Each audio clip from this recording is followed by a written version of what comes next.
Mula sa mga pangako na siyang isinakatuparan hanggang sa mga isinulong na programa at reforma na napagtagumpayan at nagtakda ng mahusay na pamamahala.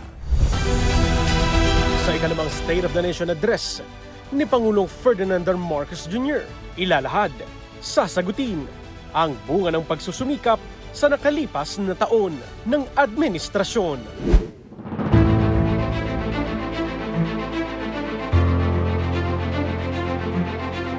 Tutukan ang malaliman at komprehensibong coverage na buong puwersang ihahatid ng Congress TV at IBC.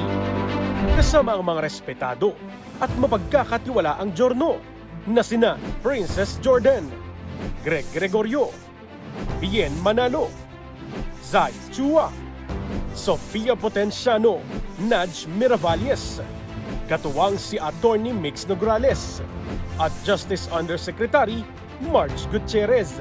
Kaagapay ang mga maaasahang tagapagbalita na masusing tatalakayin ang bawat programa ng administrasyon, mangangalap ng mahahalagang pangyayari, maghahatid ng maiinit na pinakabagong ulat sa loob at labas ng batasang pambansa.